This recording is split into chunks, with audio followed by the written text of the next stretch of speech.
وفاقی وزیر خزانہ مفتاح اسماعیل میڈیا سے گفتگو کر رہے ہیں۔ تو یہ بات درست ہے کہ موٹر سائیکل جو چلاتے ہیں ہمارے بھائی، ان کے اوپر یہ بڑا بوجھ پڑے گا، اس کا 600-700 روپے مہینے کا بوجھ پڑ سکتا ہے اگر قیمتیں بڑھتی ہیں تو، لیکن گاڑی والے بہرحال بوجھ پڑے گا ان کے اوپر بھی، لیکن وہ برداشت بھی کر سکتے ہیں۔ یہ تو پیٹرول کی کہانی ہے کہ خان صاحب نے وعدہ کیا تھا 245 کا، وہاں پہ جا کے واشنگٹن ڈی سی میں کچھ اور بولتے ہیں، یہاں پر آ کے اسلام آباد میں کچھ اور بولتے ہیں۔ وہ جو ایک فرق ہے ان کی کال آف فیل میں، وہ 100 روپے پر لیٹر ہے پیٹرول کے اندر۔ اگر آپ کو یہ زیادہ لگ رہا ہے کہ 100 روپے پر لیٹر پیٹرول کے خان صاحب کے کال آف فیل میں فرق ہے، اور یہ تو آپ ہم سب جانتے ہیں کہ خان صاحب کے کال آف فیل میں ہر چیز میں ہی فرق ہوتا ہے، تو ڈیزل کے اندر یہ سٹوری یہ ہے کہ خان صاحب کی حکومت نے وعدہ یہی کیا تھا کہ ادھر اس کے اوپر بھی 30 روپے ٹیکس لگائیں گے، لیوی لگائیں گے 30 روپے، اور اس کے اوپر 17% ٹیکس لگائیں گے۔ مگر آج حکومت پاکستان، اور پھر انہوں نے پرائس اس کی طے کر دی 144 روپے غالباً، اور جو بھی قیمتیں خریدو اس کی 144 روپے پرائس طے کر دی۔ وہ اس وقت $90 کی پرائس تھی تیل کی، آج تیل کی پرائس $110 کے اوپر ہے، اور ڈیزل کے اوپر حکومت پاکستان کو 1 لیٹر کے اوپر 70 روپے نقصان ہو رہا ہے۔ یہ حکومت اپنی جیب سے دے رہی ہے۔ یہ حکومت نے پاکستان کی تاریخ میں 70 سالوں میں کبھی ڈیزل پہ نقصان نہیں کیا، لیکن ہم 70 روپے ڈیزل پہ نقصان کر رہے ہیں۔ جو IMF کو وعدہ کیا اس حساب سے اس کے اوپر 30 روپے لیوی لگنی چاہیے تھی، تو 70 اور 30 یعنی کہ 100 روپے یہاں سے بڑھنے چاہیے، اور اس کے اوپر سیل ٹیکس لگنا چاہیے، تو 250 کے اوپر سیل ٹیکس لگا رہے ہیں، تو ڈیزل کی قیمت خان صاحب کے وعدے کے مطابق کم از کم 300 ہونی چاہیے، 295 ہونی چاہیے۔ تو وعدہ اگین انہوں نے واشنگٹن ڈی سی میں 295 کا کیا، یہاں پر وہ 145 کا کر دیا، حکومت کے اوپر خرچہ ڈال دیا۔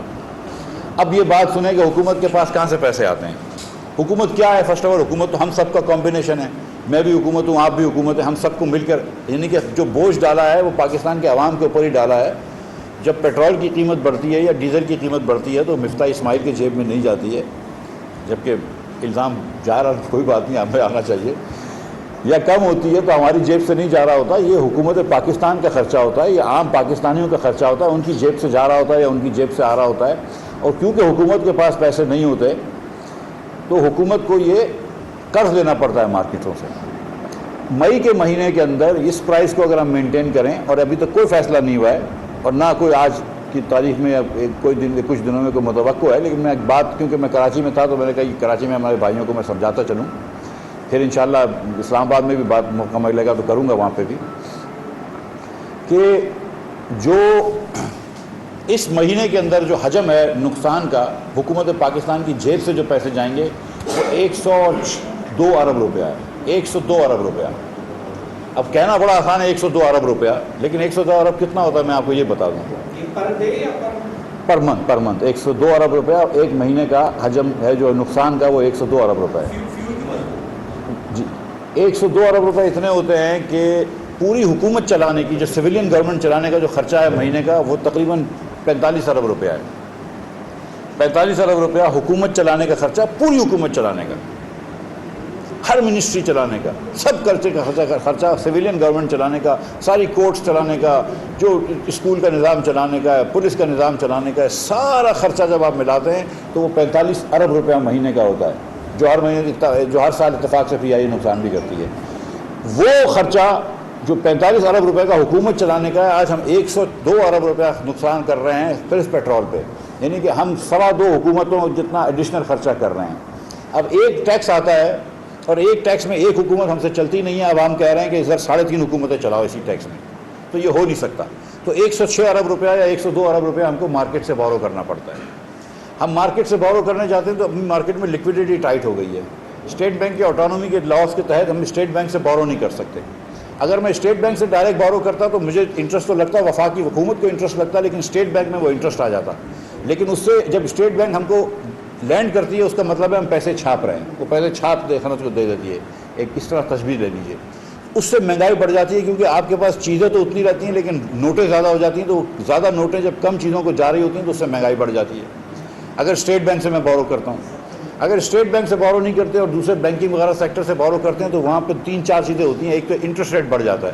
اب آپ نے دیکھا کہ پچھلے جو بانڈز حکومت کے بیچے ہیں وہ تقریباً 15% بانڈ بکے ہیں، جبکہ اسٹیٹ بینک بینکوں کو 12% پہ قرض دے رہی ہے، 12.5% پہ قرض دے رہی ہے، واپس قرض لے رہی ہے اس سے 15% پہ، کیونکہ مارکیٹ کے اندر ایکسپیکٹیشن ہے کہ مزید بڑھ نہ جائے انٹرسٹ ریٹ، یا مزید کچھ مسائل نہ ہو جائیں۔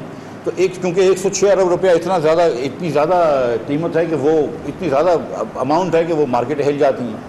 ہم کو بورو کرنے میں تکلیف ہو رہی ہے اور انٹرسٹ ریٹ بڑھ رہا ہے. دوسرا یہ ہوتا ہے کہ جب حکومت یہ پیسے بورو کر لیتی ہے تو پرائیویٹ سیکٹر کے پاس یہ پیسے نہیں رہتے, بینکوں کے پاس یہ پیسے نہیں رہتے پرائیویٹ سیکٹر کو دینے کے لیے, تو سرمایہ کاری کی اور صنعت کاری کے اندر کمی آ جاتی ہے. اس کے بعد ایلسیاں کھولنی ہوتی ہیں, جیسے دال کی ایلسی کھولنی ہے, دودھ کی ایلسی کھولنی ہے, خوردنی تیل کی ایلسی کھولنی ہے. اس کی ایلسی کھولنے کے لوگوں کے پاس, بینک کے پاس پیسے نہیں رہتے. جب وہ ایلسیاں نہیں کھلتی ہیں یا ایندھن کی ایلسی کھولنی ہے تو اس سے مہنگائی بڑھتی ہے, کیونکہ ایلسی نہیں کھل رہی ہے. اگر دالوں کی شارٹیج ہو جائے گی تو دال مہنگی ہو جائے گی, یہ سب آپ سمجھتے ہیں بات. جب خوردنی تیل کی شارٹیج ہو جائے گی تو خوردنی تیل مہنگا ہو جائے گا, یہ بات بھی آپ سمجھتے ہیں. مگر جب دوسری بڑی کمپنیوں کے پاس پیسے نہیں ہوتے, پی ایس او وغیرہ کے پاس, اور وہ نہیں کر سکتے, وہ بینکیں ان کو ایل سی نہیں کھولتی ہے, ڈیلے کرتی ہے بینک, تو ایندھن کی شارٹیج ہو جاتی ہے جس سے لوڈ شیڈنگ بڑھ جاتی ہے. اچھا, فائنانس منسٹری کے پاس بھی لمیٹڈ پیسے ہوتے ہیں. اب ہر مہینے ہم کو پیسے دینے ہوتے ہیں. اس وقت جو خان صاحب لوڈ شیڈنگ کر کے چھوڑ کے گئے ہیں, 7,500 میگا واٹ جو پاور پلانٹ بند تھے, جس میں سے 5,000 میگا واٹ پاور پلانٹ اس لیے بند تھے کہ ایندھن نہیں تھا ان کے پاس, اور 2,000 میگا واٹ اس لیے بند تھے کہ انہوں نے مرمت نہیں کروائی تھی اور صحیح وقت پہ مینٹیننس نہیں کروائی تھی. عموماً پاور پلانٹس کی سردیوں میں مینٹیننس ہوتی ہے جبکہ ڈیمانڈ کم ہوتی ہے تاکہ گرمی میں وہ چل سکے. تو خیر ان کی حکومت میں آپ کو پتہ ہے نا کہ اہلیت کو ناراض پہلے دن سے کر دیا تھا, تو اہلیت روٹ کے چلے گئی تھی, تو صرف نااہلی پہ گزر بسر تھا ان کی حکومت کا. تو یہ پاور پلانٹس ان کے بند تھے, اور اگر آپ اتنا پیسہ بورو کریں گے تو پھر ہم کے پاس پیسے نہیں ہوں گے منسٹری کے پاس کہ پاور کی منسٹری کو دے سکے تاکہ وہ وقت پہ ایندھن خرید سکے, پیٹرولیم منسٹری کو دے سکے تاکہ وہ وقت پہ LNG خرید سکے. پی ایس او کو اس وقت جو خان صاحب چھوڑ کے گئے ہیں, پی ایس او کا اکاؤنٹ ریسیویبل جو ہے, جو پی ایس او کو قرض لینا ہے وہ 500 ارب روپیہ ہے, 500 ارب سے زیادہ ہے جس کو پی ایس او کو دینا ہے. اگر پی ایس او کو وہ نہیں ملتے پیسے تو پی ایس او کام نہیں کر سکتی. خان صاحب کی حکومت نے, پی ایس او نے انرجی سیکٹری کو لکھا تھا کہ ہم اب کسی اور کمپنی کے لیے ایل سی نہیں کھول کے تیل نہیں منگوا سکتے کیونکہ ہمارے پاس اتنی سخت نہیں ہے. SNGPL Sui northern gas pipelines limited جو کہ پنجاب اور کے پی میں گیس سپلائی کرتی ہے, اس میں 200 ارب روپے سے زیادہ کا نقصان کر چکے ہیں موصوف پچھلے 3 سالوں میں. 200 ارب روپے سے زیادہ کا نقصان کر چکے ہیں 3 سالوں میں. اس نقصان کو بھی ہم نے بھرنا ہے ابھی, ورنہ SNGPL جو ہے وہ بھی اپنی سپلائی کے اندر اس کے بھی مسئلے آ جائیں گے. مجھے پی ایس او کے پیسے دینے ہیں کیونکہ ادھر بھی مسئلے آ جائیں گے, ورنہ وہ پیٹرول نہیں منگوا سکیں گے, ڈیزل نہیں منگوا سکیں گے, اور کروڈ آئل نہیں منگوا سکیں گے. ہر جگہ پہ عمران خان کی حکومت اپنی نااہلی اور کرپشن کی وجہ سے مسائل چھوڑ کے گئی ہے, اور یہ بات میں بالکل نہیں کرنا چاہتا ہوں لیکن مجبوراً کرنی پڑ رہی ہے کہ سیریسلی مطلب اتنے مسائل چھوڑ کے گئی ہے. میں سمجھتا ہوں کہ یہ ملک امریکہ نہیں ہے, یہ ملک سعودی عرب نہیں ہے, یہ ملک غریب ہے. ہم بھی اس ملک کو جب چھوڑ کے گئے تھے تو امیر ملک نہیں تھا, لیکن ایک ترقی یافتہ ملک تھا, ترقی ہوتا ہوا ملک تھا. 6% معیشت بڑھ رہی تھی, کوئی کانسیپٹ نہیں تھا گیس کا سرکولر ریٹ کا. پاور کی لوڈ شیڈنگ ضرور تھی, 1062 مئی 2018 میں پاور کی لوڈ شیڈنگ تھی بجلی کے سیکٹر کی. گیس کے سیکٹر کے اندر لوڈ شیڈنگ آپ نے سنی بھی نہیں تھی. آج گیس کے سیکٹر میں 1500 ارب روپے کی لوڈ شیڈنگ کھڑی ہے. وہ 1500 ارب روپے مجھے عمران خان لا کے دے سکتے ہیں؟ وہ 1500 ارب روپے کے ان کے وزراء مجھے لا کے دے سکتے ہیں؟ وہ 1500 ارب روپے میں کہاں سے لاؤں گا ان کو دینے کے لیے ان کمپنیز کو جدھر عمران خان صاحب جو ہے وہ لوڈ شیڈنگ چھوڑ کے گئے ہیں گیس سیکٹر کی. 1062 ارب روپیہ پاور سیکٹر کی حکومت پاکستان چھوڑ کے گئے تھے, ہم چھوڑ کے گئے تھے 2018 میں, اور وہ اس وقت ہم چھوڑ کے گئے تھے. آپ دیکھیں کہ ہم نے میاں نواز شریف کی قیادت میں